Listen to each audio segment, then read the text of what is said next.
Hello everyone, welcome to my channel. आज हम लोग क्लास 11 अकाउंट्स का चैप्टर 1 फिनिश करने वाले हैं। तो चलिए देखते हैं कि आज की क्लास में हम लोग कौन कौन सा पोर्शन कंप्लीट करेंगे। ठीक है, इसके पहले का जो फर्स्ट वीडियो है वो आपको चैनल के प्लेलिस्ट में मिल जाएगा। हम लोग यहां तक कवर कर चुके थे। आज हम लोग advantages of accounting portion complete करेंगे और इसके आगे और क्या क्या है वो भी हम लोग देखेंगे। सबसे पहले एडवांटेजेस ऑफ अकाउंटिंग। अकाउंटिंग बना के आपको क्या क्या एडवांटेज मिलने वाला है वो हम लोग देखेंगे। First number, source of financial information. आपको अपने बिजनेस का जो भी फाइनेंशियल इंफॉर्मेशन चाहिए या आपके बिजनेस के जो यूजर्स हैं, जैसे आपका जो बैंक है, कोई क्रेडिटर है, कोई एम्प्लॉय है, income tax department, GST department, अगर कोई भी फाइनेंशियल इंफॉर्मेशन अगर किसी को चाहिए तो उसका एकमात्र सोर्स है अकाउंट्स। ठीक है, तो जब आप प्रॉपर तरीके से अकाउंट्स मेंटेन करते हैं तो आपको जो भी इंफॉर्मेशन चाहिए जब चाहिए आप उस इंफॉर्मेशन को वहां से निकाल सकते हैं। ठीक है, दूसरा बेनिफिट क्या होता है? Provide information for making economic decision.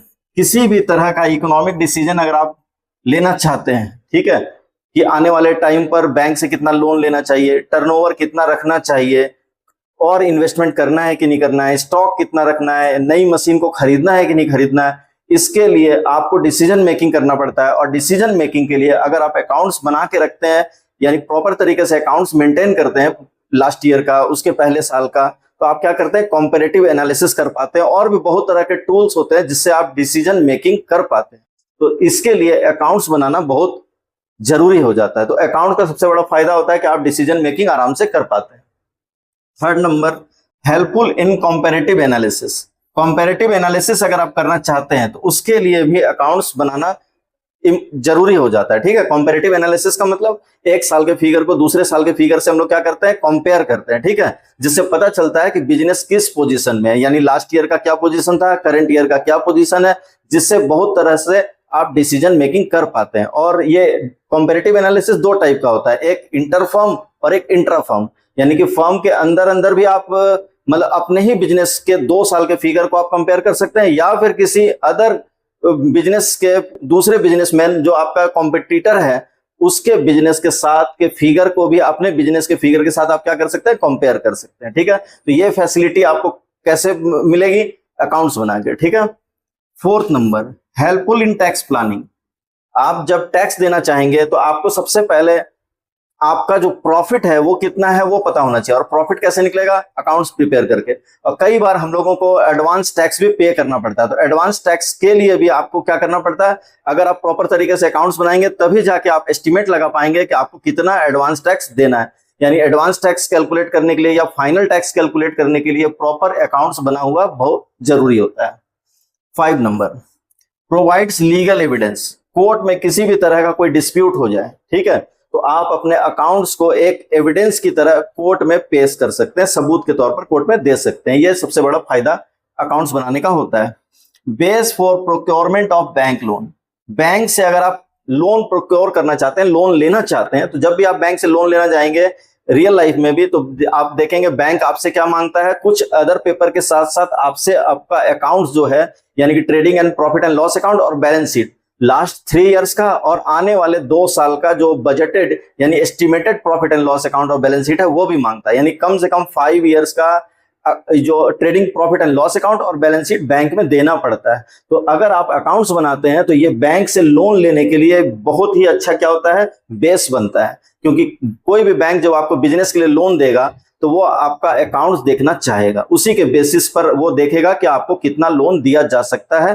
ठीक है, तो अकाउंट्स बनाने का ये भी सबसे बड़ा फायदा है कि आप बैंक से लोन लेने के टाइम में उसको बैंक में दे सकते हैं। ठीक है, हेल्पफुल इन पार्टनरशिप अकाउंट्स। अगर आप पार्टनरशिप बिजनेस करते हैं, ठीक है, कोई भी पार्टनरशिप बिजनेस करता है, तो पार्टनरशिप बिजनेस में कई बार क्या होता है कि हम लोग अपना रेशियो बदलते हैं, ठीक है, या फिर कोई न्यू पार्टनर हमारे बिजनेस में शामिल होता है, यानी पार्टनर का एडमिशन होता है, किसी पार्टनर का रिटायरमेंट या डेथ होता है, पार्टनरशिप बिजनेस को हम लोग डिसॉल्व करते हैं यानी बंद करते हैं। तो जो भी हिसाब किताब है पार्टनर्स के बीच में, उस हिसाब किताब को लगाना, मतलब किसको कितना पेमेंट करना है, किस पार्टनर से कितना लेना है, इसके लिए अगर आपका अकाउंट्स प्रॉपर तरीके से मेंटेन्ड है तो वहां पर क्या होता है कि आपको सारा काम बहुत आसानी से हो जाता है। ठीक है, तो ये सारे फायदे हैं अकाउंट्स बनाने की, यानी एडवांटेजेस ऑफ अकाउंटिंग है ये। इसके अलावा भी बहुत सारे फायदे हैं अकाउंट्स बनाने के लिए, लेकिन ये मैंने जो खास खास इंपॉर्टेंट जितने पॉइंट्स हैं वही आपके लिए यहाँ पर लिया है। ठीक है, आगे बढ़ते हैं हम लोग।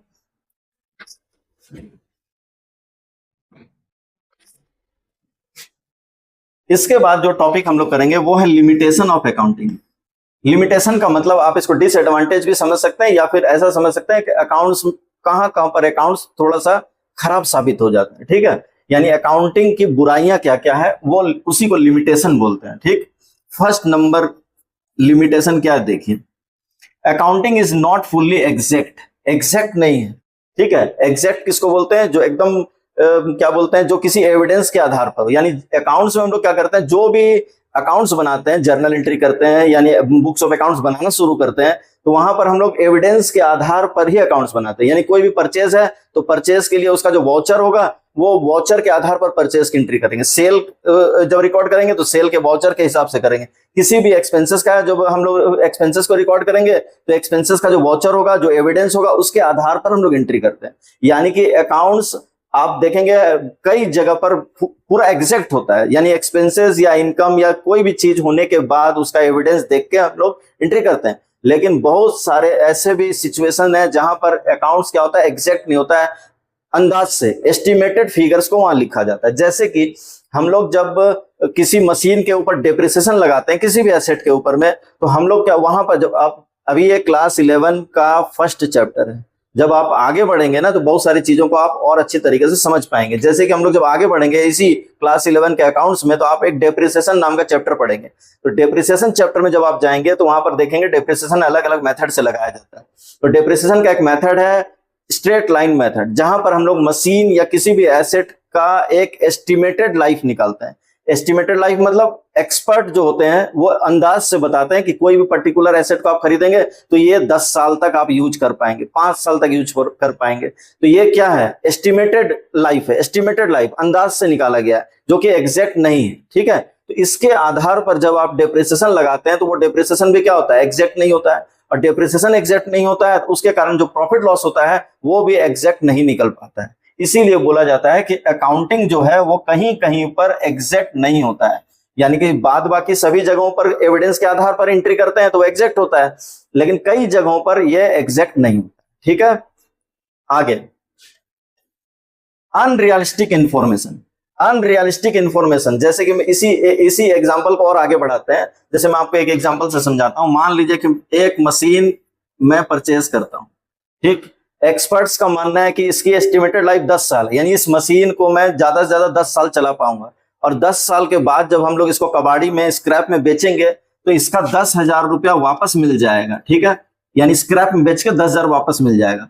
तो 1 लाख का एसेट है, 10,000 वापस मिल जाएगा, यानी कि 10 साल यूज करने के कारण इसका जो वैल्यू है 90,000 वो क्या हो गया, डेप्रिसिएट हो गया। यानी कि किसी भी एसेट की वैल्यू जब घटने लग जाती है तो उसको क्या बोलते हैं, डेप्रिसिएशन बोलते हैं।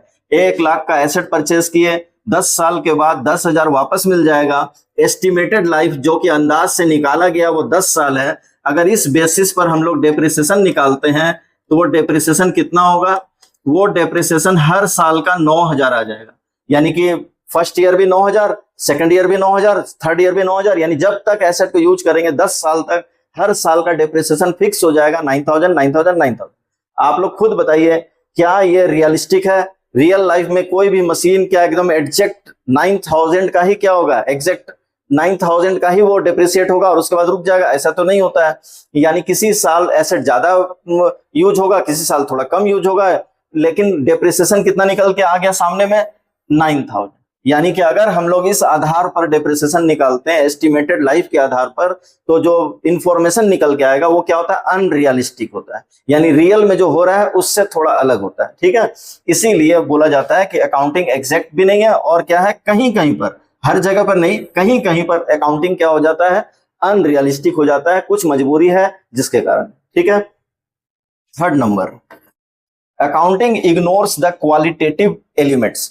अकाउंट्स क्या करता है, क्वालिटी को इग्नोर करता है, सिर्फ फाइनेंशियल मैटर को ही रिकॉर्ड करता है। ठीक है, जैसे क्वालिटी का मतलब यानी मेरा जो बिजनेस है वहां पर जो मैनेजमेंट है, स्टाफ है, उनकी जो क्वालिटी है, काम करने की क्षमता है, उसको अकाउंट्स में कहीं पर लिखा नहीं जाता है, कहीं रिकॉर्ड नहीं किया जाता है। यानी कि अकाउंट्स क्वालिटी को इग्नोर करता है। हम लोग जो प्रोडक्ट बनाते हैं, मेरा कॉम्पिटिटर जो प्रोडक्ट बनाता है, दोनों की क्वालिटी में डिफरेंस है, ठीक है, लेकिन उस क्वालिटी को हम लोग कहीं पर लिख नहीं पाते हैं क्योंकि उसका मनी मेजरमेंट नहीं हो सकता, ठीक है।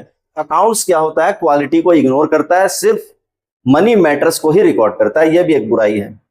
4 number, accounting ignores effect of price level changes.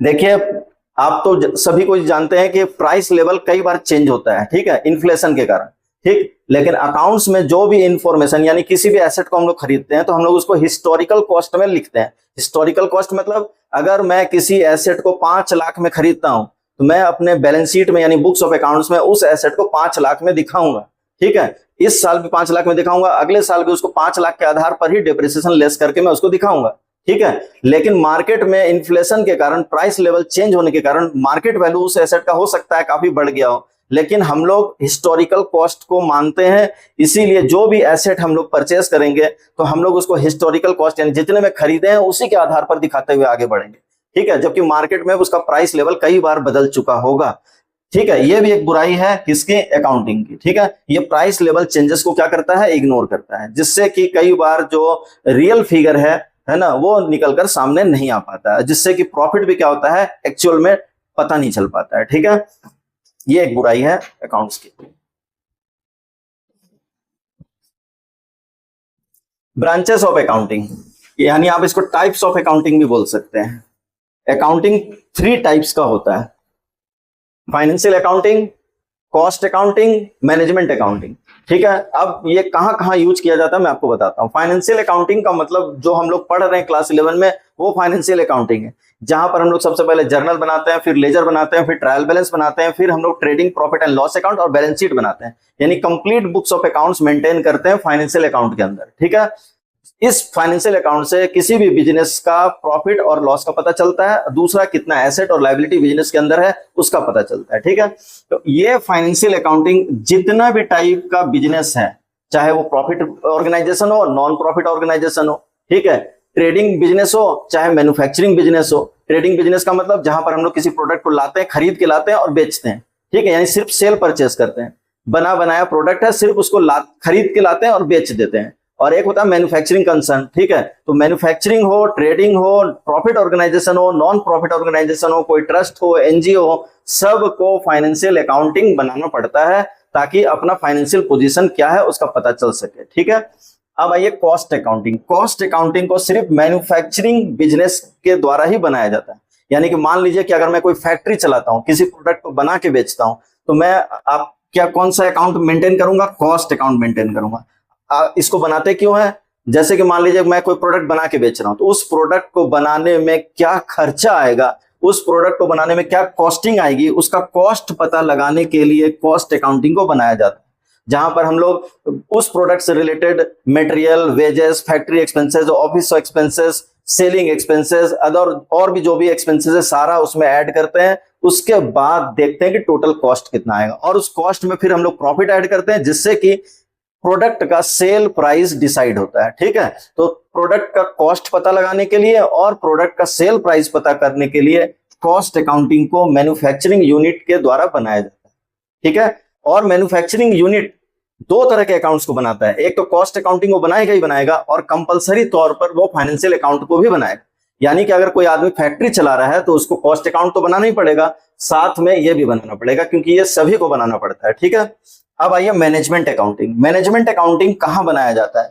Management accounting का काम होता है डिसीजन मेकिंग करना, ठीक है, कि बिजनेस में का इंफ्रास्ट्रक्चर का साइज क्या होगा, बैंक से लोन कितना लेना है, शेयर इशू करना है कि नहीं करना है, डिबेंचर कितना इशू करना है, ठीक है, यानी कितना इन्वेस्टमेंट बिजनेस में करना है, और मतलब और भी जितने बिजनेस से रिलेटेड डिसीजन मेकिंग का काम है वो मैनेजमेंट अकाउंटिंग के अंदर में किया जाता है, जिसके लिए हम लोग बहुत सारे टूल्स को यूज करते हैं, जैसे कि ratio analysis, fund flow analysis, cash flow analysis, capital structure planning, ठीक है, कैपिटल बजटिंग। बहुत सारे टूल्स को हम लोग यूज करते हैं क्या करने के लिए, मैनेजमेंट अकाउंटिंग के लिए, डिसीजन मेकिंग करने के लिए। तो जहां भी डिसीजन मेकिंग का काम होता है वहां पर मैनेजमेंट अकाउंटिंग जरूरी हो जाता है। ठीक है, खास करके बड़े बड़े बिजनेस में, जानी मतलब कि बड़े बड़े कंपनीज में क्या होता है, मैनेजमेंट अकाउंटिंग का एक अलग डिपार्टमेंट बनाया जाता है। ठीक है,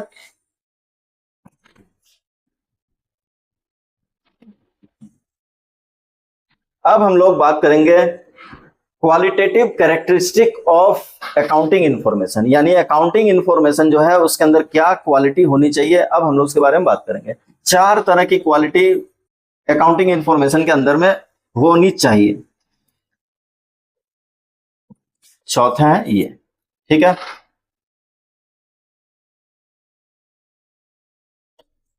ठीक, देखो जो भी अकाउंटिंग इंफॉर्मेशन है वो रिलायबल होनी चाहिए, यानी पहली क्वालिटी है रिलायबिलिटी, यानी जिसमें किसी भी तरह का कोई बायस, यानी कि भेदभाव, पक्षपात या किसी तरह का कोई एरर नहीं होना चाहिए। ठीक है, यानी गलती से या जानबूझ के, यानी अकाउंटिंग इंफॉर्मेशन रिलायबल होना चाहिए, विश्वास करने के लायक होना चाहिए, यानी जो भी यूजर्स हैं, जो जिनको हम लोग अपने अकाउंटिंग इंफॉर्मेशन को दे रहे हैं, यानी trading profit and loss account, balance sheet और अदर इंफॉर्मेशन को हम अपने यूजर्स को प्रोवाइड करते हैं, तो यूजर्स को ऐसा लगना चाहिए कि जो भी अकाउंट्स बना है वो बिल्कुल रिलायबल है, किसी भी तरह का कोई इसमें जानबूझकर या गलती से किसी तरह का कोई एरर नहीं किया गया। ठीक है, रिलेवेंस, हमारे यूजर्स को, यानी कि अकाउंटिंग इंफॉर्मेशन को कौन यूज करेगा, यूजर्स, यूजर्स मतलब bank, income tax department, GST department, creditors, employees, ठीक है, जितने भी आउटसाइडर लोग हैं, और हमारा खुद का मैनेजमेंट अकाउंटिंग इंफॉर्मेशन को यूज करता है। तो अकाउंटिंग इंफॉर्मेशन ऐसा होना चाहिए जो रिलेवेंस हो, रिलेवेंस का मतलब जो इंफॉर्मेशन आपको चाहिए वो इंफॉर्मेशन वहां से उनको मिल जानी चाहिए। ठीक है, अंडरस्टैंडेबिलिटी, अकाउंटिंग इंफॉर्मेशन ऐसा होना चाहिए जो हर एक आदमी को, जो भी यूजर्स है उनको वो एकदम बिल्कुल समझने के लायक होनी चाहिए। जैसे कि हम लोग प्रॉफिट एंड लॉस अकाउंट बनाते हैं, तो प्रॉफिट एंड लॉस अकाउंट में हम लोग क्या करते हैं, एक साइड सभी तरह के इनकम को लिखते हैं, एक पर्टिकुलर पीरियड से रिलेटेड, यानी एक साल का 12 महीने का हम लोग प्रॉफिट एंड लॉस अकाउंट बनाते हैं, तो 12 मंथ का जो एक साल का इनकम है एक साइड लिखते हैं, और 12 मंथ का एक्सपेंसेस हम लोग एक साइड लिखते हैं। ठीक है, और इसके बाद इसका जो डिफरेंस होता है वो यहां पर नेट प्रॉफिट के नाम पर निकल के आ जाता है। ठीक, तो ये बिल्कुल समझने लायक फॉर्मेट है, एक साइड इनकम एक साइड एक्सपेंसेस, और जो इनका डिफरेंस होता है वो नेट प्रॉफिट होता है। तो ये एक समझने लायक, यानी अंडरस्टैंडेबिलिटी इसके अंदर होनी चाहिए कि कोई भी यूजर अगर उसको देखे तो आसानी से समझ सके कि इंफॉर्मेशन क्या बताना चाह रहा है। ठीक है, चौथा होता है कंपेरेबिलिटी, अकाउंटिंग इंफॉर्मेशन इस तरह का होना चाहिए जिससे कि हम उसको कंपेयर कर सकें, यानी एक साल के फिगर को दूसरे साल के फिगर से क्या कर सकें, कंपेयर कर सकें, और कई तरह की डिसीजन मेकिंग को कर सकें। ठीक है, तो ये 4 तरह की क्वालिटी अकाउंटिंग इंफॉर्मेशन के अंदर होनी चाहिए। ठीक है, तो आज इसी के साथ ये चैप्टर हमारा कंप्लीट हो चुका है। तो नेक्स्ट क्लास में, यानी कि कल हम लोग एक नए चैप्टर के साथ आपसे मिलेंगे, अकाउंटिंग इक्वेशन चैप्टर हम लोग नेक्स्ट क्लास में स्टार्ट कर देंगे। ठीक है, मिलते हैं नेक्स्ट क्लास में।